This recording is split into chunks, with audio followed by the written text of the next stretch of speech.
Assalamualaikum, salam Malaysia Madani. Kanta 744 dimulakan dengan rangkuman berita utama dalam segmen Esensi. Perdana Menteri ucap takziah kepada pemimpin utama Hamas atas kematian beberapa ahli keluarganya dalam serangan udara rejim Zionis pada Rabu. Perdana Menteri yang menghubungi pemimpin berkenaan turut menyatakan solidariti tidak berbelah bahagi buat rakyat Palestin mewakili seluruh rakyat Malaysia. Perdana Menteri tegaskan Malaysia kecam dan kutuk sekeras-kerasnya tindakan biadab rejim Zionis yang berterusan melakukan genosid kebencian ke atas warga Palestin. Terdahulu, Wisma Putra tegaskan tindakan kejam Israel itu jelas menunjukkan kebencian, bertentangan prinsip kemanusiaan, keamanan dan belas kasihan. Serangan itu turut menjejaskan rundingan gencatan senjata dan usaha mencari penyelesaian damai terhadap konflik yang sedang berlaku itu. Sementara itu, Malaysia minta Mesir pertimbang untuk buka sempadan bagi membolehkan bantuan makanan dan perubatan sampai kepada rakyat Palestin. Yang di-Pertua Dewan Rakyat memberitahu hasrat tersebut telah disampaikan kepada Duta Besar Mesir ke Malaysia. Lebih 60 truk makanan dan perubatan yang dihantar tersadai di sempadan Mesir Rafah hampir 3 bulan tidak boleh memasuki Gaza. Pendirian Malaysia berhubung konflik di Palestin terima pujian Perdana Menteri Pakistan. Perkara itu dinyatakan kepada Perdana Menteri semasa menerima panggilan telefon daripada rakan sejawatnya. Menerusi perbualan itu juga, Malaysia dan Pakistan suarakan hasrat teroka ruang memperhebat hubungan kedua-dua negara. Perdana Menteri berkata ini terutama dalam bidang perdagangan dan pelaburan. Perdana Menteri sambut baik cadangan untuk mengeksport daging halal dari negara itu ke Malaysia. Manakala ketika perbincangan bersama Presiden Turki menerusi panggilan telefon, Perdana Menteri tegaskan komuniti antarabangsa perlu segera desak agar pembantaian dan penghapusan rakyat Palestin di Gaza dihentikan. Jelas beliau, Malaysia akan terus komited suarakan pendirian tegas negara mengenai nasib rakyat Palestin di pentas dunia. Pelbagai isu serantau dan antarabangsa turut dibincangkan. Selain Presiden Turki zahir harapan untuk memperkukuh hubungan kedua-dua negara. Penyediaan kemudahan yang perlu di wad kelas 3 HKL akan disegerakan demi keselesaan pesakit. Perdana Menteri tegaskan kerajaan panas serius perkara itu. Keperluan terbabit serta permasalahan lain akan diteliti Menteri Kesihatan untuk dibawa kepada perhatian jemaah menteri. Beliau yang melawat pesakit di wad berkenaan turut ucap tahniah kepada HKL atas kecemerlangan prestasi yang mendapat pengiktirafan dunia. Dalam pada itu, Perdana Menteri mahu kajian menyeluruh dibuat tentang pemerolehan ubat-ubatan oleh semua hospital dan klinik kerajaan. Ini bagi memastikan tidak berlaku pembaziran dan kerugian kerana tumpuan perlu diberi kepada hospital dan klinik terlibat yang perlukan peruntukan lebih besar. Aliran lalu lintas melibatkan 3 laluan utama di Gua Musang dijangka kembali sesak mulai hari ini selepas cuti perayaan berakhir. Ketua Polis Daerah berkata, 3 laluan itu Jalan Kuala Krai Gua Musang, Jalan Kuala Lipis Gua Musang dan Jalan Jeli Gua Musang. Kesemua pegawai dan anggota BSPT IPD Gua Musang sentiasa dalam mood sedia kawal lalu lintas untuk elak pengguna tersekat terlalu lama di setiap laluan.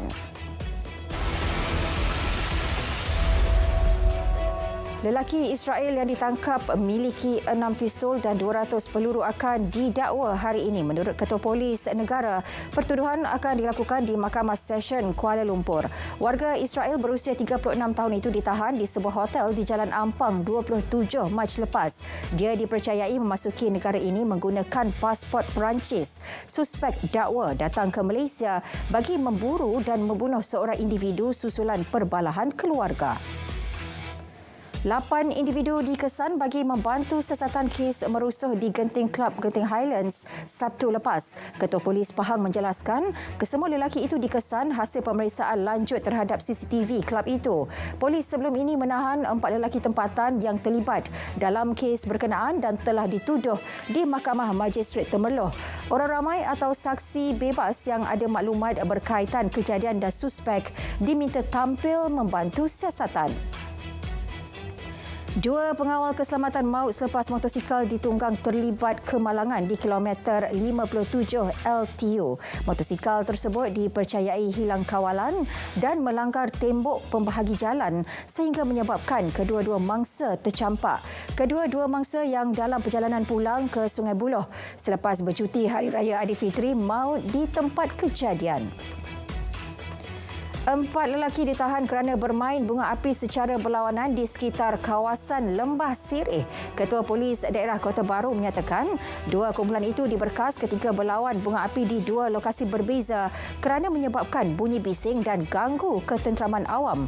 Kesemua yang ditahan dibebaskan selepas keterangan diambil. Amaran keras dikeluarkan agar perbuatan sama tidak berulang. Di Kuching, Sarawak, cubaan samun lelaki warga Indonesia gagal selepas ditangkap penghuni rumah. Kejadian berlaku di Jalan Stephen Yong, Batu Kawa. Menurut pemangku Ketua Polis Daerah Padawan, suspek pada awalnya cuba mengikat tangan dua penghuni terbabit sebelum berlaku pergelutan. Dia kemudiannya berjaya ditangkap dan diserahkan kepada polis. Suspek direman hingga 15 April. Manakala di Miri, seorang lelaki tempatan diberkas kerana disyaki terlibat pengedaran dadah. Menurut Ketua Polis Daerah, penahanan dibuat menerusi bersepadu cegah jenayah ambang Hari Raya di Desa Pujut Utama. Pemeriksaan menemukan dadah yang dianggap bernilai lebih RM8,000. Kes disiasat mengikut Seksyen 39B Akta Dadah Berbahaya 1952. 13 buah rumah rosak akibat ribut di Kedah yang membabitkan daerah Bandar Baharu dan Kuala Muda. Pegawai Pertahanan Awam daerah Bandar Baharu berkata, 8 rumah yang terjejas di daerah itu kebanyakannya rosak bumbung kerana diterbangkan angin, selain kejadian pokok tumbang yang menghempap rumah dan garaj kereta. Dalam pada itu, pasukan pengurusan bencana MBPP siap siaga hadapi sebarang bencana berikutan ketidaktentuan cuaca sejak Rabu. MBPP memaklumkan pasukan tersebut dianggotai pelbagai jabatan. Menurut MBPP, 13 lokasi dilaporkan alami bencana pokok tumbang dan dahan pokok besar patah berikutan hujan lebat dan angin kencang pada Rabu yang membabitkan kawasan timur laut dan barat daya Pulau Pinang. Sementara itu, Melaka menerusi 4 PBT siap siaga hadapi sebarang kemungkinan bencana susulan peralihan monsun. Exco berkenaan menjelaskan kerajaan negeri juga sentiasa adakan perbincangan dengan NADMA dan Met Malaysia. Selain pemantauan berterusan, amaran awal turut diberi kepada penduduk terlibat. Peringatan dari semasa ke semasa dikeluarkan melalui saluran rasmi PBT. Kebakaran hutan berskala besar membabitkan 3 lokasi di Pahang semakin pulih. Menurut pengarah JBPM Negeri, operasi pemadaman kini ditumpukan di kawasan Rompin, manakala kebakaran hutan tanah gambut di Gebeng semakin pulih. Sementara operasi memadam kebakaran hutan kawasan Jabatan Pertanian Indrapura ditamatkan sepenuhnya pada Selasa. Perdana Menteri mengajak orang ramai hadir jamuan Hari Raya Aidilfitri di Masjid Bandar Utama Batang Kali Hulu Selangor 12 tengah hari ini. Beliau turut maklumkan akan solat Jumaat bersama masyarakat setempat di masjid berkenaan. Malaysia Airport Berhad MAHB ambil inisiatif sedia ruang khas buat pengunjung menikmati suasana kampung sempena Aidilfitri. Ruang dekorasi yang terletak di Terminal 1 KLIA itu dapat memberi pengalaman kepada pengunjung di samping memberi keceriaan kepada kaki tangan MAHB yang bertugas pada Hari Raya. Menurut jurubina rumah berkenaan, Masadan Mohsin, beliau berpuas hati dengan hasil diberikan meskipun masa yang diberi terlalu suntuk. Susulan gangguan perkhidmatan ETS di antara Kamunting dan Bukit Merah pada Selasa lalu, KTMB akan pulangkan semula tambang perjalanan secara penuh kepada penumpang yang tidak dapat teruskan perjalanan akibat gangguan tersebut. Penumpang yang terkesan boleh menghantar permohonan ke email tertera. Bagi penumpang yang membeli pelan takaful premium, boleh membuat tuntutan dengan menghubungi Etika Claim Assist seperti tertera.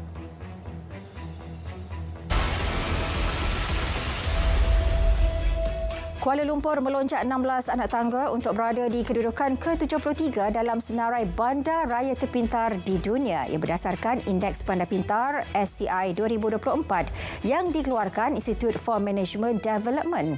Tahun lepas, Kuala Lumpur berada di kedudukan ke-89. Laporan itu mengetengahkan beberapa prestasi KL yang membanggakan, antaranya kemudahan pembelian tiket dalam talian dan kebolehcapaian penyenaraian pekerjaan dalam talian yang memudahkan untuk mencari kerja. Permintaan untuk sarung tangan getah perubatan dan pembedahan meningkat bulan lepas. Bekas Presiden Persatuan Pengeluar Sarung Tangan Getah Malaysia berkata, peningkatan permintaan itu disebabkan tambahan stok oleh pelanggan. Permintaan terhadap produk tersebut akan terus meningkat walaupun terdapat situasi lebihan bekalan yang berterusan. Ia dijangka mencapai keseimbangan menjelang 2025. Kestabilan harga getah dijangka bermula mulai Jun depan. Syarikat penerbangan milik Sarawak dijangka mula operasi pada 2025. Premier Sarawak memaklumkan ketika ini proses pengambilalihan syarikat penerbangan Maswings sedang berlangsung termasuk perbincangan aspek teknikal. Proses tersebut dijangka selesai selewat-lewatnya hujung tahun ini. Projek pembinaan Jambatan Ikonik 1 di Sungai Bintango dijangka siap penghujung tahun 2025. Setakat ini ia telah mencapai lebih 50% siap. Adun 1 memaklumkan mesyuarat telah diadakan dengan pihak terbabit minggu lepas tentang status kemajuan semasa projek berkenaan yang terkesan oleh COVID-19. Beliau optimis sebahagian daripada laluan di jambatan itu boleh digunakan awal tahun depan.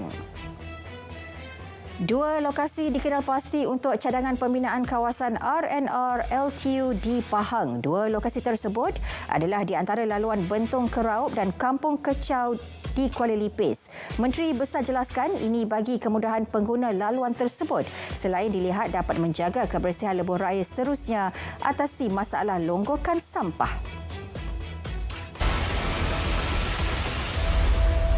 Hamas menggesa perjanjian gencatan senjata dicapai bagi membolehkan mereka mengenal pasti lokasi kesemua tahanan rakyat Israel. Seorang pegawai kumpulan itu berkata ini kerana kesemua mereka ditahan di pelbagai lokasi sekitar Gaza. Jelas beliau sebahagiannya dikhawatiri terperangkap di bawah runtuhan bersama rakyat Palestin. Hamas pada awal bulan lalu mengaku tidak dapat mengesahkan nasib 129 tahanan rakyat Israel yang ditahan. Susulan serangan menyebabkan 3 anak lelaki Ketua Hamas Ismail Haniyeh terbunuh. Pasukan Pertahanan Israel IDF menafikan pembunuhan itu sabotaj rundingan gencatan senjata yang berjalan di Kahirah, Mesir. Malah Perdana Menteri Negara Haram itu mendakwa tidak diberi taklimat mengenai serangan atau meluluskan operasi tersebut. Operasi terbabit kononnya dianggap IDF dan Shin Bet sebagai langkah taktikal yang dilakukan kerana peranan anak lelaki Haniyeh dalam sayap tentera Hamas. White House beri amaran kepada Iran agar tidak meneruskan hasrat untuk menyerang Israel. Ini selepas negara itu berikrar akan membalas dendam terhadap tindakan Israel menyerang bangunan kedutaannya di Syria awal bulan ini. Setiausaha Negara Amerika Syarikat Anthony Blinken turut meminta rakan sejawatnya dari China, Turki, Arab Saudi dan Eropah menggunakan pengaruh mereka untuk menghalang Iran daripada menyerang Israel. Stok makanan yang dihantar PBB ke Haiti berisiko habis menjelang akhir April. Kebimbangan itu disuarakan jurucakap Setiausaha Agong PBB. Negara Caribbean itu berada dalam keadaan huru-hara sejak akhir Februari. Ini susulan tindakan kumpulan bersenjata menyerang balai polis, lapangan terbang dan pelabuhan bagi menjatuhkan Perdana Menteri Ariel Henry. Program Makanan Sedunia PBB hanya mempunyai stok makanan untuk 175,000 orang selama sebulan. Seorang hartawan terkenal Vietnam dijatuhi hukuman mati berhubung kes penipuan terbesar di negara itu membabitkan penyelewengan $12.46 bilion yang merupakan kes rasuah terbesar dalam sejarah dengan anggaran ganti rugi bernilai $27 bilion. Pengerusi pemaju utama Van Tian Pat didapati bersalah atas kesalahan penyelewengan, rasuah dan pelanggaran peraturan perbankan dalam akhir perbicaraan. Sekian Kanta 744 dari Sungai ke Segara, Palestin. Pasti merdeka. Saya Nurul Zahira Razi. Assalamualaikum. Selamat Hari Raya Aidilfitri.